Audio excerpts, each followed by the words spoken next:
என் பெயர் உமைரா. நான் காமராசரை பற்றி பேசப் போகிறேன். காமராசர் 1903ஆம் ஆண்டு ஜூலை 15ஆம் நாள் சென்னை மாகாணத்தில் விருதுப்பட்டி குமாரசாமி நாடார் மற்றும் சிவகாமி அம்மாள் ஆகியோருக்கு மகனாக பிறந்தார்.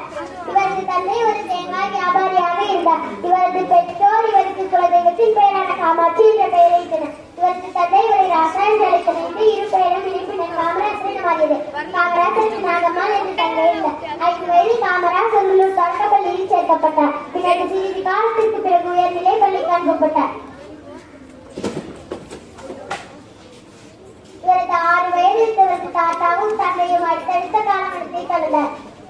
இவரது தாயார் குடும்பத்தை கவனிக்க வேண்டிய கட்டாயத்திற்கு தள்ளப்பட்டார். மேலும் உள்ளூர் மக்களுடன் சேர்ந்து முருகன் வழிபாட்டில் நேரத்தை செலவிட்டார். 1942 காமராசர் பம்பாயில் நடந்த அகில இந்திய காங்கிரஸ் கூட்டத்தில் கலந்து கொண்டு வெள்ளையனே வெளியேறு இயக்கத்திற்கு பிரச்சார பொருட்களுடன் சென்றார். மாநிலத்தின் வளர்ச்சிக்கு உதவுவதற்காக இந்தியாவின் 5 ஆண்டு திட்டங்களை தரப்பட பயன்படுத்தினார்.